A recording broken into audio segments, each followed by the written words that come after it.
Teachers often feel immense pressure to adopt the latest tools or technologies, fearing that if they don't, they'll miss out on opportunities to elevate their teaching or projects. Many of us experience FOMO, the fear of missing out, regularly, especially when scrolling through Instagram, LinkedIn, YouTube, or Facebook. LinkedIn, in particular, is rife with teachers flaunting certificates for courses that took less than half an hour to complete, yet they are so proud and honored as if they rivaled Delta, CELT, and a PhD in linguistics and instructional design combined. When we come across such boastful and often phony posts, we may find ourselves thinking, well, maybe there is something worth boasting about here if they are doing this. There might be a proper reason. Curiously, many of our colleagues choose to post their certificates after the free enrollment period for a massive open online course ends, or after enrollment closes entirely.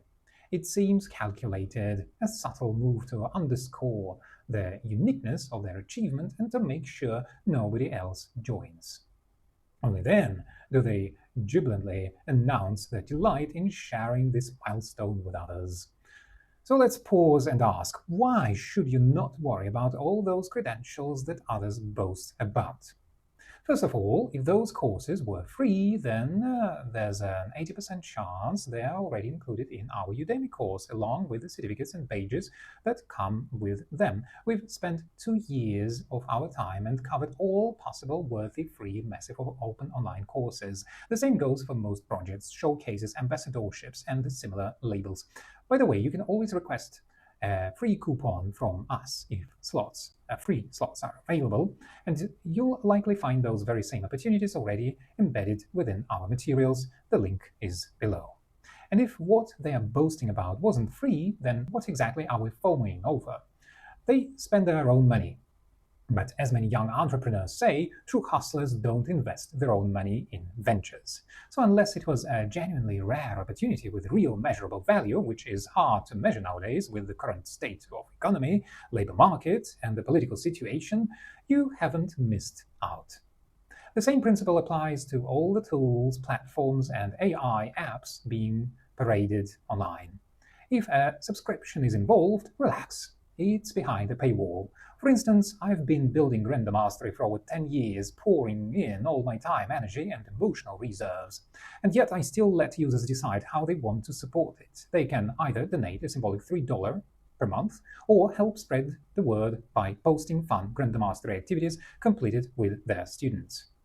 Or by the students. Despite immense pressure from nearly everyone around me to fully commercialize the project, I still believe in offering free access, especially for educators from countries like Cuba or Iran, where even a simple Patreon donation might be impossible due to international sanctions. That's why most commercial products and services shouldn't be taken too seriously. They've often invested more in marketing than in substance. How did you even find this video, actually? That is the question. Anyways, many of the polished videos, promo posts, and course books our colleagues celebrate lack true novelty. Most become outdated the moment they are published, clinging to old formats with DVD-style audio files and clunky teachers' books. So again, what exactly are we missing out on? Well, a few things still matter. One of them is staying current with scientific developments in neurolinguistics. There might be global conflicts, flashy new apps, or yet another mindless action movie, but meaningful research into how the brain works, how memory functions, or how creativity develops remains scarce. So maybe customize your new tab in Chrome to highlight science news, or check out psychology and education-related subreddits. That's worth your time. There are also time-limited opportunities, contests, awards, and courses like those offered by Pearson or the British Council. But even these are cyclical. If you miss this year, you can apply next. And if you are still gripped by the idea that everyone else is somewhere doing something, being seen, remember, most conference attendance boils down to a photo in front of a banner. Maybe occasionally a picture with David Christo or Jeremy Harmer, which is pretty cool, but generally these over-commercialized venues offer little beyond online visibility. And yes, being more visible is good, but on your own terms.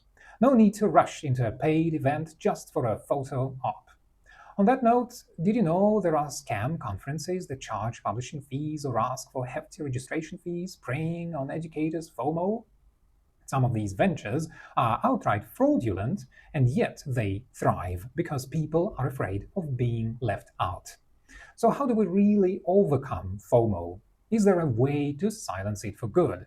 Yes, and it begins with this: create something original, something that reflects your teaching philosophy. When you build and implement a unique educational project, the dynamic shifts. You no longer feel behind. Instead, others begin to experience FOMO as they watch your ideas take shape and wonder how they might adopt something similar.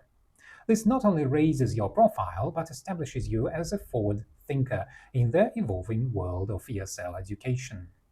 The most impactful projects often come from a teacher's authentic voice. Lean into that. Embrace your individuality and use it to build something meaningful, something that will not only inspire others, but push the field forward. And when you finally share your creation, whether it involves AI, new methodologies, or a niche innovation, it will be the one sparking curiosity and fear of missing out, among others. Creating a project, no matter how small, brings with it clarity, calm, and confidence. It affirms your purpose and positions you firmly in the industry, not as a bystander, but as a contributor. And whatever others post, whether it aligns with your work or feels completely unrelated, it won't matter anymore. Because in creating lies freedom. If you haven't yet decided what to create and publish worldwide and world-long, be it a book, app, lesson, website, a set, a teaching script, or reference guide, let us know. We'll amplify and celebrate your project through LinkedIn, Instagram, our blog, anywhere it deserves to be seen, obviously free of charge, especially since we will probably like it a lot. Entonces, you don't need to chase every trend to stay relevant. Just focus on building and creating. The only FOMO you might still feel as a professional is missing out on something truly enjoyable, like catching your favorite band's final tour, watching a great football match at a local bar with a tempting buy 2 pints get the third free deal, or missing a flight deal to a dream destination you've always wanted to visit. You might be wondering, what football game, what holiday, what concert? I'm barely keeping up. And that's exactly the point. This feeling is a sign that maybe it's time to rethink our daily routine, both long and short term. Because the only FOMO that really matters is about time itself. I remember the feeling in Cambridge when I was standing in front of their corpus clock, also known as their grasshopper clock. The unique clock features the chronophage, a time eater from the Greek words for time, chronos, and ephagon, I ate. Its mouth moves, seeming to devour each passing second.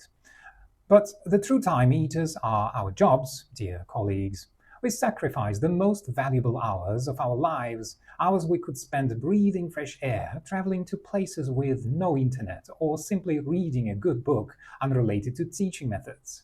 There are many time eaters out there, so let's choose to spend our time doing what truly brings us joy.